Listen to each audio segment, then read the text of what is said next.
कृषि कानूनों के खिलाफ पिछले 2 महीने से प्रदर्शन कर रहे किसानों ने गणतंत्र दिवस के अवसर पर दिल्ली की सड़कों पर शांतिपूर्ण तरीके से ट्रैक्टर परेड निकालने का वादा किया था, लेकिन किसानों की ट्रैक्टर रैली में अचानक हिंसा भड़क गई। दिल्ली की सड़कों पर उग्र किसानों ने जमकर हंगामा किया। इस हिंसा में 86 पुलिसकर्मी समेत 100 से अधिक लोग घायल हो गए। साथ ही स्टंट के दौरान एक प्रदर्शनकारी की भी मौत हो गई। हालांकि अब इस मामले में दिल्ली पुलिस ने एक्शन लेना शुरू कर दिया और अब तक 22 FIR दर्ज हो चुके हैं। लेकिन यहाँ अब भी बड़ा सवाल है कि आखिर इस हिंसा को भड़काने वाले कौन लोग हैं? दिल्ली को हिंसा की आग में झोंकने के पीछे क्या इन 3 लोगों का हाथ है?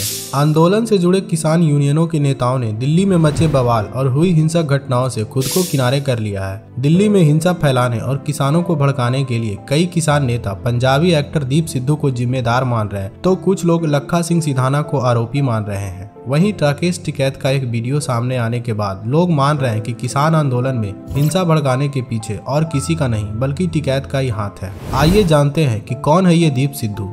दीप सिद्धू 36 साल के हैं और वे पंजाबी फिल्मों में बतौर एक्टर काम करते हैं। मुक्तसर जिले के रहने वाले दीप सिद्धू ने लॉ की पढ़ाई की है। इसके बाद किंगफिशर मॉडल हंट अवार्ड भी इन्होंने जीता है। साल 2015 में दीप सिद्धू की पहली पंजाबी फिल्म रमता जोगी रिलीज हुई थी। हालांकि वे मशहूर हुए 2018 में आई फिल्म जोरा दास नुम्बारिया से। दरअसल देश में पिछले कुछ महीनों से चल रहे किसान आंदोलन को कुछ एक्टिविस्ट और कलाकारों ने 25 सितंबर के दिन अपना समर्थन देने का फैसला लिया था। दीप सिद्धू भी उन्हीं कलाकारों में से एक था। सिद्धू ने किसानों के साथ धरने पर बैठने का निर्णय लिया। माहौल समझ आया तो दीप ने अस्थायी तौर पर धरना देने का निर्णय कर लिया। दीप सिद्धू इसके बाद से सोशल मीडिया पर भी एक्टिव रहा। अपने सोशल मीडिया पर वो अपने फैन से किसानों की समस्या को उठाने की अपील करने लगा। हालांकि किसानों ने दीप सिद्धू की भागीदारी का तब विरोध भी किया था। दीप की नरेंद्र मोदी और सनी देओल के साथ एक तस्वीर के आधार पर उन्हें RSS और भाजपा का एजेंट भी कहा जा रहा है। खास बात यह है कि साल 2019 में जब एक्टर सनी देओल को गुरदासपुर से लोकसभा चुनाव लड़ने का मौका मिला था, तो अपने चुनाव कैंपेन की टीम में दीप सिद्धू को भी रखा गया था। हालांकि लाल किले पर हुई हिंसक घटना के बाद सन्नी देओल ने एक ट्वीट करते हुए कहा कि मेरा या मेरे परिवार का दीप सिद्धू से कोई संबंध नहीं है। आइए जानते हैं कि कौन है गैंगस्टर लखा सिंह सिधाना। गणतंत्र दिवस पर हुई हिंसा में पंजाब के लखा सिंह सिधाना की भूमिका भी सामने आई है। सिधाना कभी अपराध की दुनिया में बड़ा नाम हुआ करता था। पंजाब के बठिंडा का रहने वाला लखा कबड्डी का खिलाड़ी रह चुका है। खेल से अपराध और फिर राजनीति में आने वाले लखा ने किसान आंदोलन में बढ़ चढ़कर हिस्सा लिया था। लखा पर पंजाब में हत्या, लूट और अपहरण समेत कई मामले दर्ज हैं। कुछ लोगों का कहना है कि सामाजिक कार्यकर्ता बन लखा अपनी आपराधिक छवि सुधारने की कोशिश कर रहा है। बीते दिनों उसने पंजाब में अंग्रेजी साइन बोर्ड के खिलाफ गिरफ्तारी भी दी थी। इसके अलावा पंजाब में मनप्रीत बादल की ओर से बनाई गई पार्टी से लखा सिंह सिधाना चुनावी मैदान में भी उतर चुका है। वहीं दूसरी तरफ राकेश टिकैत पर हिंसा भड़काने का आरोप लग रहा है। हिंसा के एक दिन बाद भारतीय किसान यूनियन के नेता राकेश टिकैत का एक वीडियो सामने आया है। वीडियो में किसान नेता लोगों से लाठी डंडे साथ लेकर चलने की अपील करते नजर आ रहे हैं। झंडा भी लगाना, लाठी गोती भी साथ रखियो अपनी झंडा लगाने के लिए।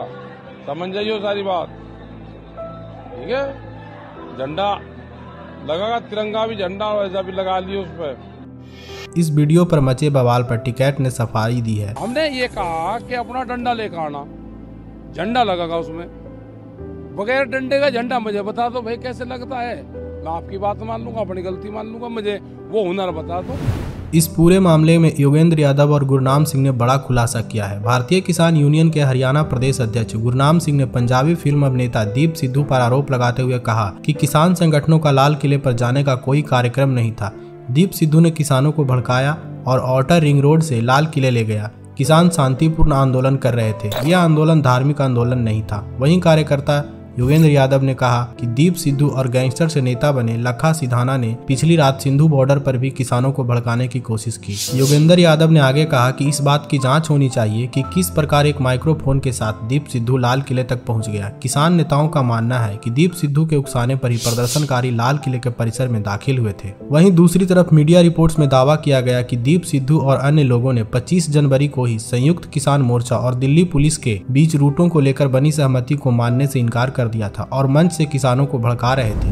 इतना ही नहीं, जब लाल किला पर झंडा फहराया गया तब भी वहां दीप सिद्धू मौजूद थे। दीप ने प्रदर्शनकारियों के कृत्य का यह कहकर बचाव किया कि उन लोगों ने राष्ट्रीय ध्वज नहीं हटाया और केवल एक प्रतीकात्मक विरोध के तौर पर निशान साहिब को लगाया था। इस पूरे मामले के बाद अमित शाह एक्शन में आ गए हैं। दिल्ली में गणतंत्र दिवस के मौके पर जमकर उत्पात हुआ। किसान आंदोलन की आड़ में हिंसा की गई। देश में मनाए जा रहे राष्ट्रीय त्योहार के जश्न को धूमिल करने की कोशिश की गई। मामले में गृह मंत्रालय बेहद गंभीर है और इसी बात को लेकर गृह मंत्री शाह ने अपने आवास पर आपात बैठक बुलाई है। राजधानी में अतिरिक्त सुरक्षा बलों की तैनाती के निर्देश भी दिए हैं। राजधानी में सभी धरोहरों और संवेदनशील स्थानों पर अतिरिक्त सुरक्षा बलों की तैनाती की जाएगी। इसके साथ ही बीते दिन हुई हिंसा के जिम्मेदार लोगों की पहचान कर उनके खिलाफ कानूनी कार्रवाई के भी निर्देश दिल्ली पुलिस को जारी किए गए हैं। सूत्रों के मुताबिक इस बैठक में राजधानी के सभी संवेदनशील स्थानों पर अतिरिक्त पैरामिलिट्री फोर्सेस की तैनाती का निर्णय किया गया है ताकि आगे किसी तरह की हिंसक घटना न हो सके। इसके साथ ही हिंसा में शामिल लोगों की पहचान कर उनके खिलाफ सख्त एक्शन लेने के भी निर्देश दिए गए हैं।